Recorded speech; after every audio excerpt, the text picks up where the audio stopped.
It's time for the Jim and Terry Show.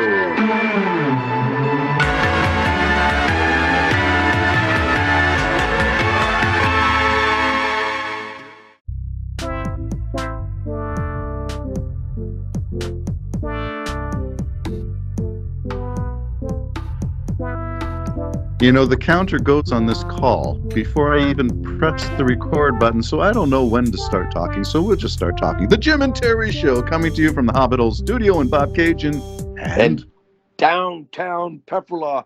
I am on my cozy couch, my comfy couch with my comfy blanket. You have the Maple Leaf blanket with you? I do, yes, I have. Oh, wow. So you are feeling very comfy, then settled away in your little confines of your couch. Yes, and 2 shows ago, you were talking about a friend of yours kind of lost his muse. I was thinking that maybe because where I'm going in Mexico, I got a little kitchen and a bedroom and but no TV. So I'm thinking maybe I'll find my muse in the salt air coming off the ocean and that kind of thing. And which side of Mexico are you going to? The Pacific or the Gulf? The Gulf side, yeah. Gulf Cancun side, okay. area. Cancun area. Okay. South of Cancun. I forget how to say it.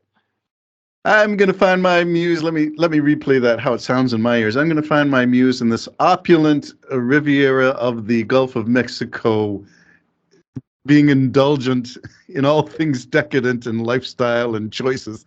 Well, I just told That's a heck of a muse you got there, my friend. This is more of a... it is far from a 5-star resort. Let me put it that way. It should be very much... I'm imagining like a dirt yard that's going to be 8 by 8, going with out goats fenced in. Yeah, milk your own goats. I got a little kitchenette, as I said. I'm going to have a kitchenette. I got a little bedroom and a little place to sit, like a living room type thing. By kitchenette, do you mean a little hibachi that's set in the side of a straw? No. It's going to have a stove and a fridge and maybe a microwave even. I don't know, but it doesn't have a TV.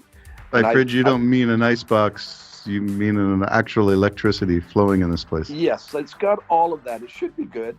But I am also thinking of, I'm going to take a little pad with me and maybe write some of the feelings I have about, I like the smell of ocean, so I might saunter down to the ocean.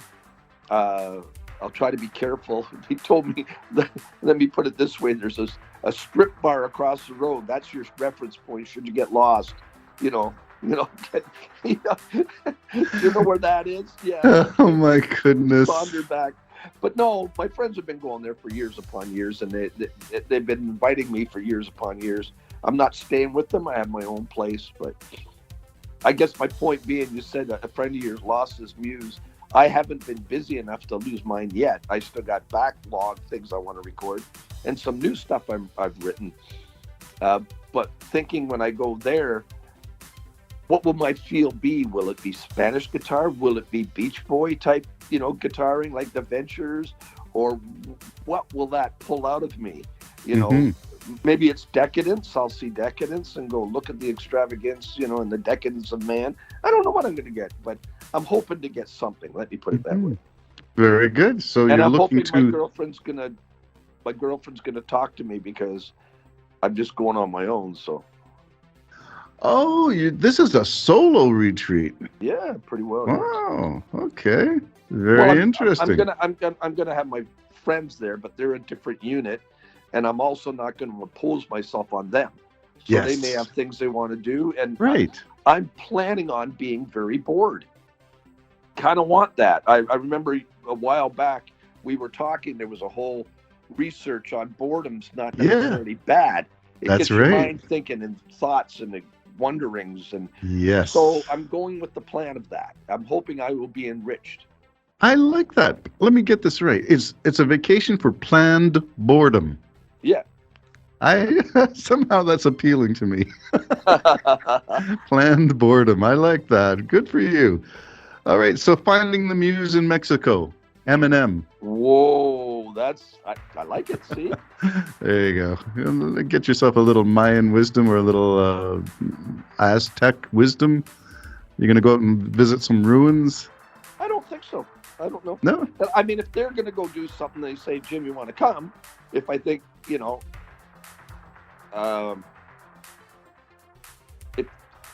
again, this is one of the reasons that I'm kind of doing it on my own at this particular point. My neighbors will be my friends, but if I was going to take Christina or something, she'd want to see everything. I'm Yes. still falling over. So Yes. I'm still not well, as to, I got to watch how far I can go and what's going to happen to me. Mm-hmm. Mm-hmm. So I've got to be sort of central, be able to cook my own food, make my own coffee. And So that's what are you apprehensive? Like, what possessed you to actually do this? I keep saying I'm going to do it. And actually, to tell you the truth, after I've made the decision, I was a bit anxious even last night. I was anxious about it. Yeah. Yeah. But I said, no, I got to do it because I've traveled for business on my own. I've never really gone on a vacation on my own. I've always wanted to go to Mexico. And so here it is. But what part of present circumstance did not make it into your thought processes when you're suffering from vertigo? It did. And I realized I'm taking a bit of a chance, but I knew that I kept saying I was going to do it, and I was just going to tell myself one more time a good reason not to. So it probably was a good reason not to, but I'm doing it. I'm thinking you had reasons not to. However, if you've got support, as in your friends are going on either the same flight or they're not too far from you, as in a unit or two. They're leaving from Montreal. I'm leaving from Toronto. Right. Okay. Are they taking a direct flight or are they picking you up in Toronto? No, they're on a complete different flight. Okay. They arrived 15 minutes before me, and so I know the owner of the hotel or whatever it's called that we're staying at. As far as I know, they're picking me up at the airport, probably swinging around and picking up my friends, and then together we'll go to this place, which is I think like a motel type thing, and we'll start our stay. Good. It sounds like you have a plan, and that's all I'm concerned with, is that you plan for success. Yeah. And if it wasn't such a burden, I'd take my guitar, but I know where we're staying, the owner of the hotel has a guitar. Maybe I can sort of borrow it for a day or something. You can borrow one from the band at the strip club. Yeah, or go down to the pawn shop and pick one up for 100 pesos. I don't know. I don't know either, Yeah. but good for you for doing this, as long as you've thought it all through. Are your kids worried about you taking off like that? No, they're not worried. Are they? No, not that I can see. So, and I don't think they should be. I'll be fine. I'm just, a lot of my life has been struggling with this dizziness kind of thing. This just hit really, really hard. I don't think it's going to hit that hard again. But I'm going to watch it. I'm going to try to monitor myself and, see how I feel. As I said, after all that went through last night, right now I don't feel that bad. I got a bit of a headache. That's it. So. And there was no wisdom from your doctor on your remote visit? No, but on the other hand, maybe, that was I could always insist on going in, and it's me who's insisted not to. I'm kind of that way. I don't gravitate to doctors very quick, Yeah, I don't know if I'd use the word gravitate to doctors. I would like to say, if you're not well, you see a doctor. Yeah, and I think, I think that I have to be really not well before I see a doctor. Okay. Well, different strokes for different folks. I'm not saying it's right. It's just the way I am. Yeah. And thanks be to God, I've been surviving pretty good. So. You have. Yeah. I did want to reference. I wanted to reference the study, and I cannot. I sent you a link to it, I believe, but the study was concluding this, and it was an alarm bell for Canada.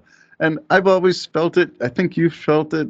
And 4 years of Trump later, and a convoy in Ottawa and insurrection in the United States, the conclusion is that Canada is quite vulnerable, quite susceptible to the Americanization of Canadian politics, including protest, as in, is the convoy, the occupation of Ottawa, the equivalent of a January 6th insurrection?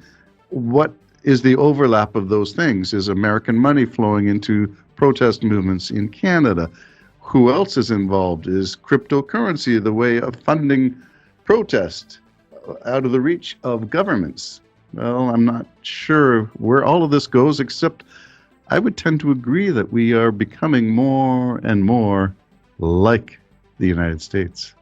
And I tend to believe we're being more and more controlled by our adversaries.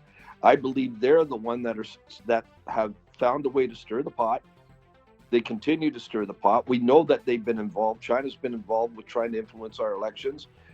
We know now that Trump had holdings in China, for instance. Mm-hmm. So he had good reason to make money off being a president. We know his son-in-law made great leaps and bounds financially. We know that Ivanka got her trademark approved during the Trump presidency. Yeah, so they're using it and abusing it, and that's why I said I'm pretty sure. We already know Trudeau's been caught a couple of times taking advantage of. I like to say, some people think it's easier just do it and say you're sorry than get permission. Apologize after the fact. I think Trudeau's sort of that way. I'll just go. I know it's wrong. He's not an idiot. I'll just go. I'll do it, and I'll play stupid and say I'm sorry.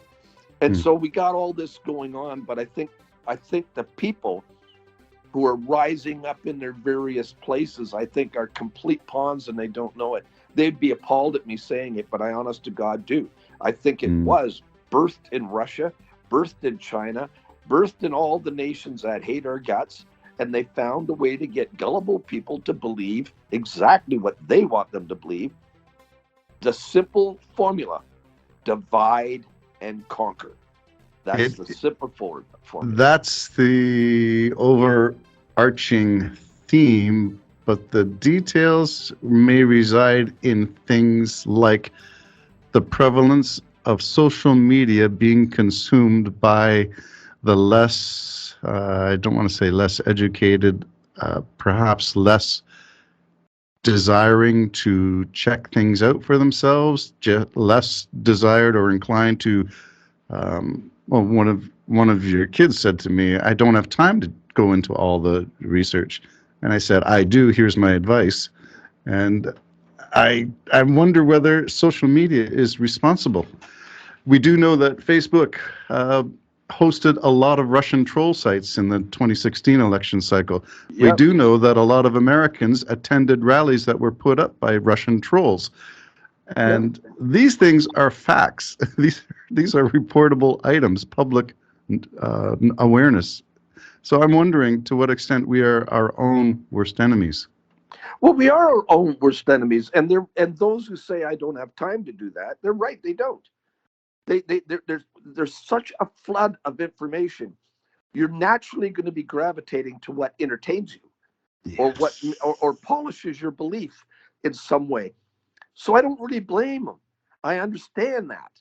I really do. It's the dilemma that we find ourselves in, that all of a sudden we're going to be completely flooded with one way of thinking, and the other way, you think it's all bull anyways, so why waste your time investigating that? Because you're just going to go to a site that says, oh no, this is the facts. Okay, remember the two facts that came out? Remember in the United States? Oh, we have the other facts. Yes, the Kellyanne Conway line is facts or it's fact or it's fiction. Yeah, that's a problem. So what is the solution? I always use this one as my first starting point. Consider the source. Where are you getting your information? And if all your information goes into, what do they call it? I think they use the word silos. Everybody's got their own silo, which means you've got this circular structure. You're stuck in there and you can't get out. These are like the farm silos that you see. That's where your information is. It's in silos, and we live in these siloed communities of belief. How do we break down the walls of those silos? Well, number one, you have to become self-aware, I think, of fair point. Good, you say to the point, okay, everybody has a little bit of a point here. Everybody. As I said, I can't blame people falling for the very traps that your and my generation set up for them to fall on. The solution to me is something that you probably won't hear. I think there's going to be chaos. That's where I think mankind's heading. Total chaos. The only thing that'll fix it is probably aliens coming and saying, shut up or smarten up or, so I think we're kind of stuck in this overflow of information. Like I almost long for the horseback rider coming with the mail. You know what I mean? You're gonna have. There's nothing you can. Wasn't that a Kevin Costner movie? Yeah, the mailman. Yeah, was it the mailman? I think so. That was or what the it was postman called. or something. The postman. That's what it was. The postman. And because we've got such an avalanche and such our own agendas, that I can see why you don't have time to investigate everything that comes down the pike. So what tools do you use when you don't have time? And again, I point out my first question is consider the source. I would not consider some of these news sources as credible. Yeah, but the only thing is okay, if you're coming home after a hard day's work or whatever you're doing, and your wife or your neighbor says, did you hear this? You go there, you're like-minded, because what happens, people start to gravitate to like-mindedness. So every call, every friend, every insinuation seems to come from the same people directed in the same path. Is that because we need to feel comforted? Well, part of it, there could be a lot, in my opinion. Like, for instance, the Freedom Convoy, if you want to call it. Everybody got wrapped into this excitement. Something's going to happen. It's like when you and me were kids and we heard a tornado is going to come through Scarborough. We'd all get our popcorn, sit out with our blankets on the front lawn, and be disappointed when a tornado didn't come. You know what I mean? Yeah. That was our excitement. That was our draw. And now that draw is the government's going to fall, or they're going to be exposed, or this or that. I mean, I can't tell you, like, my TV's on an awful lot, and they keep repeating the same stories over and over and over and over and over again. You've observed that, yeah. Yeah, and I've got it on mute, but it's there, and it's just over and over again. I guess what I'm trying to say is, to break the pattern would take something absolutely unbelievable, like maybe even, I don't even know if Russia dropping a nuclear bomb somewhere in Ukraine would even do it. People are just not looking at the world with sharing eyes, I guess. I don't know. Well, for me, there are certain things that maybe tip the scales one direction or another. I told you about someone that I encountered who, when I asked the question, if you had only these two people to believe, who would you believe? And it was a choice between Zelensky and Putin. And they said Putin. And that just floored me. From there, I've got nothing else to say to you, because I can't. I know what your reality is based on. You're willing to stake what you believe on the words of Putin. I have got nothing I can argue with you. Nothing to discuss. That's sort of where I find myself now, Terry. That's why I won't argue anymore. I maybe I don't have time. Maybe that's my excuse. I don't have time. Here I am doing nothing, but I don't have time to try to convince anymore on things like that. Like there's like you, for instance, you take people. I know people that think Russia had every right to raid Ukraine. I don't comprehend it, but that's fine. And that all of the leaders of all of the NATO organizations, and there's a dozen NATO countries now, or whatever. Yeah. All of them are deceiving their people. Yeah. You're not thinking, folks. Ukraine, not just Ukraine, but you also had Norway and Switzerland, and other countries wanting to join NATO, not being taken over by them, you understand. Join them because of the mother country here that wants to, come in and take all their land and take everybody and rule the world. They don't see that. I don't know how they don't, but they don't. Well, this is the principle of Occam's razor, which I've often referred to, the philosophical principle that the simplest explanation is often the truest. Yeah. And so I've got a choice of believing that all of the EU, all of the nations individually participating in NATO are all corrupt and doing this, or Russia is doing it. Which one requires the least amount of belief? Yeah, right. Good point. Okay. And so it's that kind of failing of logic that gets me in this generation. I'm not sure where it'll take us, but I have a number of books and I keep them all here by my keyboard, just so when I'm not getting the right note, I'll go back to a book and say, I think it was on this page. Yeah, I'm curious about all of this stuff. So the opening context for this discussion was the Americanization of Canadian politics, and I often refer to Danielle Smith as Ted Cruz North, or Greg Abbott North, or Ron DeSantis North, where I point to Florida being the armpit of America, or Texas being the other part of the Americans. And we have our stream of thinking that is similar in the Western provinces. And at the present time, I see it in the UCP in Alberta. And again, that's just a view of it from a pensioner's point of view, because she wanted to take the Alberta pensioners, take the CPP and run. She wanted to take a look at the unfair treatment of those who were not vaccinated during the early days of the epidemic. And I'm thinking there's something bass-ackwards about all of that thinking. It doesn't make sense. It could be simple as what Trump does. Trump has his base and he plays to it. She Yeah. could be playing to her base just because that's what she's going to do. She may really believe it. We don't know now, do we? We just don't really know anymore. One person will tell me, no, she has no desire to separate from Canada. But you, as you said, well, then don't use those terms. Sovereignty. Don't use that. Sovereignty is for our, our nation, not for provinces to use. We can't be self-centered, and when we break down the provinces, we all should be sharing. We all should be doing that. So what can I say? We don't know anymore who's actually doing it for the sake of their nation. And the shocking thing is, maybe nobody. Quite possibly.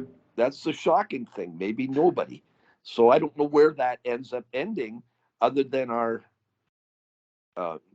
complacency, and I can't blame you for that, but our complacencies might be the very thing that takes us down. And we go, oh, maybe I should have done something. Yeah, we don't want to be the one in the story of the Second World War in Nazi Germany, the German pastor who wrote that statement. First they came for these people and I did nothing. Then they came for those people and I did nothing. Then they came for me, and who was there to speak for me and defend me? Nobody. Mel Lastman. Nobody. Well, you see, that there's important things that we have now discussed, but I got to watch Jack Richard, whatever that is, the TV show. Jack Ryan. Jack Ryan. I got to watch that, Terry. I'm sorry. I'll do something after I watch that. Yeah, be prepared to binge watch, get popcorn, and make yourself comfortable. It is on Amazon, so I'm not sure that you have that service, or did you get it? Or I do have that service, yeah. Okay. Yeah, check it out. It's interesting to see a novel really well done, really well cast, really well directed. It's worth. I think it's a novel on screen, and I don't say that lightly about any interpretation of a book, but it is based on. I'm thinking it's Tom Clancy's novel, Jack Ryan. Good, because I know I went to see a couple of them at the movie theaters, and Gord just couldn't get his head around Tom Cruise being Jack Ryan. Just couldn't get his head around that. Oh, I think he was Reacher. Reacher, that's right. That's right, Tom Cruise. Yeah, because the other one is, I think it's on Netflix. There's another interpretation of Reacher with a big fellow who's really the character cast as Reacher. All right, and this is Jack Ryan. Right. All right, I got to watch that. Okay. All right, any last words of wisdom from you from this morning's podcast? No, I'll see you next week. Hopefully I'll be driving out. I got to get better, so I'm going to go for a walk today or something. Try to get this body going again, and maybe not eat 2 dinners, that kind of thing. see if I can get better. Good for you. That's an intention. So we and got a couple of intentions- shows before I leave. Yes, we do. And I think I will, well, I will try to make it through March break because my daughter's coming. And that's going to be a surprise visit, and not surprise. I know what I'm in for because we had a sample of it. So the energy of children, I'm not used to that. I'm used to problem solving with university students now. So this is great. a blast from the past. Jeepers, say hi to her for me. I always like Julia. Well, we'll see how it goes. We'll see how the time constraints are. And I don't know, probably podcasting through the March break will be better for me. That means I can do it with you as long as you have an agreeable time. But the visit may not work out. I'm thinking it's going to be complicated. Life is complicated. Well, let's not worry about it now. We will worry about it. You and me are free, my friend. We can change the name of this show to Terry and Jim. We can do that if you want to do that. There must be an ice cream store that's named Jim and Terry. Wait a minute. I think it's in Vermont, and I visited it once. There you go. Yes. All right. Do take care, my friend. All the best to you. I hope you are feeling better. And Thank I know you. you have the intention to get out and walk, and that's the start. The intention. Now make one foot go in front of the other, and we'll be all set. Well, especially if there's no snow, I was actually concerned I would stumble down into a ditch. And Well, I'd yeah. have to be able to get back up. So, Yes. all right, Yeah. get off the phone. All right. Do take care. The Jim and Terry Show signing off for this week. Bye-bye for now. everyone.